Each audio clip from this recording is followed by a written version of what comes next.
Chic and Swell Creative Meetings and Events was privileged to be hired to organize the Paint the Town Red Gala for the CSAE National Conference, which took place in November 2013.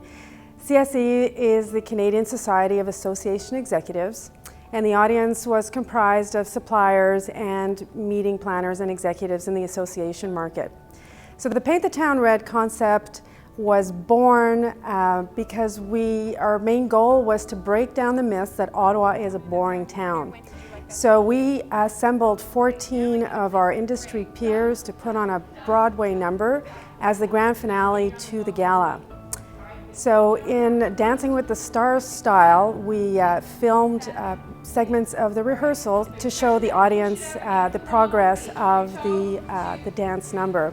We hired local celebrity stuntman Stu to conduct interviews with the dancers. These video segments were shown throughout the dinner, just creating a build-up to the grand finale. The dance troupe came out at the end of the evening and performed. It was a true highlight, and they were well received and got a standing ovation at the end of the night. Paint the Town Red Gala was truly a memorable event.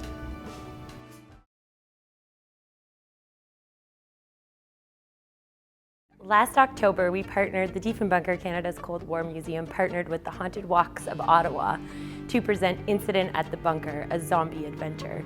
Through this adventure, people were actually brought back in time through time warp technology into the day that the Diefenbunker closed, and something went terribly wrong. We originally had set it up that we had certain tours every half hour, and we did it over 3 weekends. So the 2 weekends leading up to Halloween, which is the haunting season and great time for zombies, into just the week after as well. And we actually ended up selling out all these time slots, so we had to add them for zombies. That's to accommodate all of the requests for people wanting to come and explore zombies inside the Diefenbunker.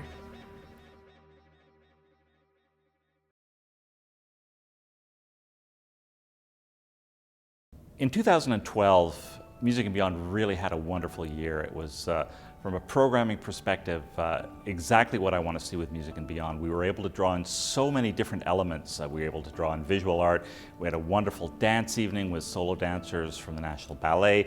We had arguably one of the really great string quartets of the world, the Borodin String Quartet. We had orchestras. We had a fantastic full evening event called Beyond the Bomb, music of the Cold War at the Diefenbunker. We ran music up and down the Rideau Canal on a ship. Over 36,000 people came out, which for a classical music event is absolutely unbelievable. Even in Europe, music festivals don't get those kinds of numbers. So I was really thrilled with that, and audience response was so great. Satisfaction rate in our surveys was actually over 99% said they were satisfied with the event, and 96% said they were highly satisfied. So I was very, very happy with the way the festival ran.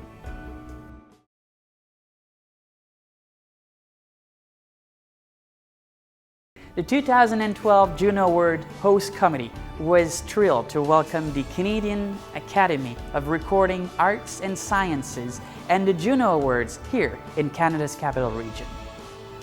Nous sommes particulièrement fiers de certains moments uniques, comme la cérémonie honorant les Autochtones en nomination, ou encore les Juno Awards diffusés pour une première fois de façon nationale en français sur les ondes de Radio-Canada.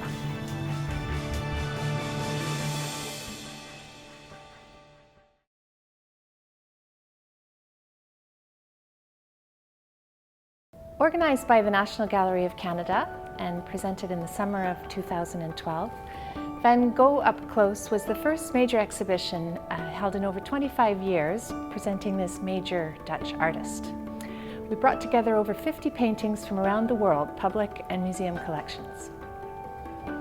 Van Gogh Up Close attracted over 230,000 visitors to Ottawa, and fully 65% of those visitors were from outside the Ottawa-Gatineau region, including Canadians, Americans, and tourists from other countries.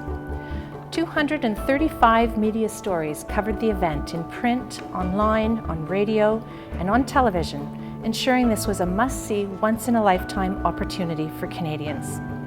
This was great news for the tourism sector and translated into a busy season for Ottawa-Gatineau hotels, restaurants, and retail businesses as well as other cultural attractions. The National Gallery of Canada is very proud to have produced an exhibition of the highest scholarly quality and at the same time to have contributed to the economic dynamism of the Ottawa-Gatineau region.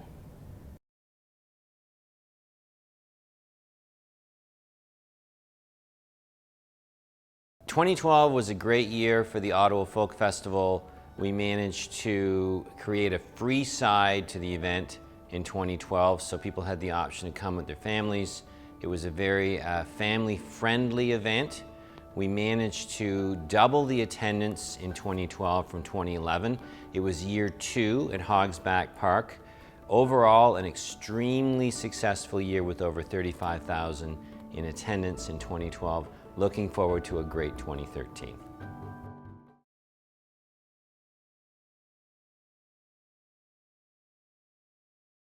Well, it was 2012 NHL All-Star Weekend. We had the top players, obviously, in the world, hockey players in the world here.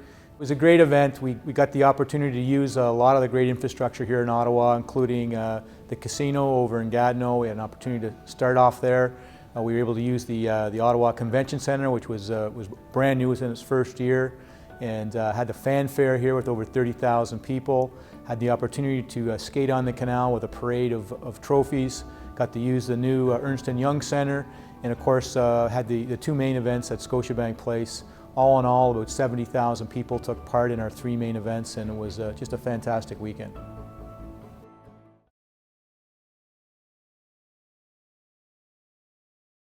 Pumpkinferno is a brand new event at Upper Canada Village that was launched in the fall of 2012.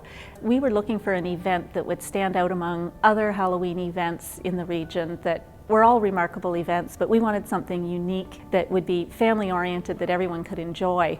We actually had about 14 young carvers and a couple of artists come on board at Upper Canada Village, and they carved close to 5,000 pumpkins, all hand carved and all put on display in a myriad of exhibits throughout Upper Canada Village. The displays were comprised of individually carved pumpkins as well as pumpkins that were configured into structures, some 16 feet high, some 50 feet long. We had visitors from all over who said they had never seen anything like it, even visitors from overseas that came and were totally in awe of this event. It truly is unique in not just Eastern Ontario, or Ontario and Canada even. We saw about 35,000 visitors to Pumpkinferno in its first year over an 18-night period, and we're really looking forward to its second year in 2013.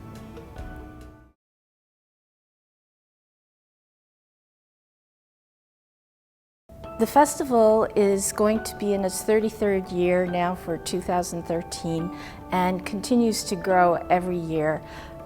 Since 2009, tourism to the festival has grown by more than 150%. In 2012, 19% of our attendees were from out of town, and that represents more than 55,000 people. It's become a viable and growing business concern for the Ottawa Jazz Festival, and it's something that we continue and will continue to explore into the future.